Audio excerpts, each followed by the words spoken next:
श्रीमद्भागवत महापुराण षष्ठम स्कंद अध्याय 18 भाग 2।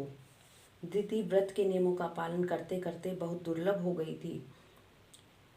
विधाता ने उसे मुंह में डाल दिया, इसलिए वे एक दिन संध्या के समय झूठे मुंह बिना आचमन किए और बिना पैर धोए ही सो गई। योगेश्वर इंद्र ने देखा कि अच्छा अवसर हाथ लगा। वे योग बल से झटपट सोई हुई दिति के घर में प्रवेश कर गए। उन्होंने वहां जाकर सोने के समान चमकते हुए गर्भ के ब्रज के द्वारा 7 टुकड़े कर दिए। जब वह गर्भ रोने लगा तब उन्होंने मत रो यह कहकर 7 टुकड़ों में से एक एक के और भी 7 टुकड़े कर दिए। राजन, जब इंद्र उनके टुकड़े टुकड़े करने लगे तब उन सबों ने हाथ जोड़कर इंद्र से कहा, देवराज, तुम हमें क्यों मार रहे हो? हम तो तुम्हारे भाई मरुदगण हैं। तब इंद्र ने अपने अपने भावी अनन्य प्रेमी पार्षद मरुदगण से कहा, अच्छी बात है, तुम लोग मेरे भाई हो, अब मत डरो। परीक्षित, जैसे अश्वत्थामा के ब्रह्मास्त्र से तुम्हारा कुछ भी अनिष्ट नहीं हुआ, वैसे ही भगवान श्री हरि की कृपा से दिति का यह वह गर्भ ब्रज के द्वारा टुकड़े टुकड़े होने पर भी मरा नहीं।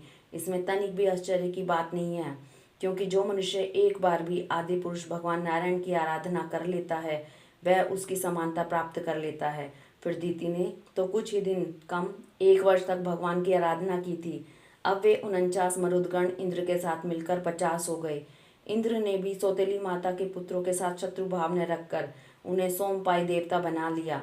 जब दिति की आंख खुली तब उन्होंने देखा कि उसके अग्नि के समान तेजस्वी 49 बालक इंद्र के साथ हैं। इससे सुंदर स्वभाव वाली दिति को बड़ी प्रसन्नता हुई। उसने इंद्र को संबोधन करके कहा, बेटा, मैं इस इच्छा से इस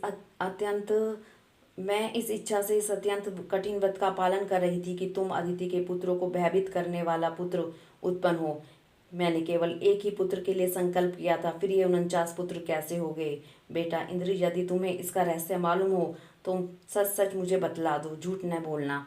इंद्र ने कहा, माता, मुझे इस बात का पता चल गया था कि तुम किसी उद्देश्य से व्रत कर रही हो, इसलिए अपना स्वार्थ सिद्ध करने के उद्देश्य से मैं स्वर्ग छोड़कर तुम्हारे पास आया। मेरे मन में तनिक भी धर्म भावना नहीं थी। इसी से तुम्हारे व्रत में त्रुटि होते ही मैंने उस गर्भ के टुकड़े टुकड़े कर दिए। पहले मैंने उसके 7 टुकड़े किए, बाद में वे 7 टुकड़े 7 बालक बन गए।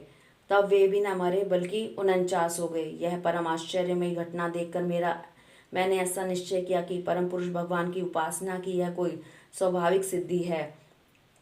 जो लोग निष्काम भाव से भगवान की आराधना करते हैं और दूसरी वस्तुओं की तो बात ही क्या, मोक्ष की भी इच्छा नहीं करते, वे ही अपने स्वार्थ और परमार्थ में निपुण हैं। भगवान जगदीश्वर सबके आराध्य देव और अपने आत्मा ही हैं। वे प्रसन्न होकर अपने आप तक का दान कर देते हैं। भला ऐसा कौन बुद्धिमान है जो उनकी आराधना करके विषय भोगों का वरदान मांगे? माता जी, ये विषय भोग तो नरक में भी मिल सकते हैं। मेरी स्नेहमयी जननी, तुम सब प्रकार मेरी पूज्य हो। मैंने मूर्खतावश बड़ी दुष्टता का काम किया है, तुम मेरे अपराध को क्षमा कर दो। यह बड़े सौभाग्य की बात है कि तुम्हारा गर्भ खंड खंड हो जाने से एक प्रकार मर जाने पर भी फिर जीवित हो गया। श्री सुखदेव जी कहते हैं, परीक्षित, दिति देवराज इंद्र के शुद्ध भाव से संतुष्ट हो गई। उससे आज्ञा लेकर देवराज इंद्र ने मरुदगणों के साथ उसे नमस्कार किया और स्वर्ग में चले गए। राजन, यह मरुदगण का जन्म बड़ा ही मंगलमय है। इसके विषय में तुमने मुझसे जो प्रश्न किया था उसका उत्तर समग्र रूप से मैंने तुम्हें दे दिया। अब तुम क्या और सुनना चाहते हो? हरिओम तत्सत।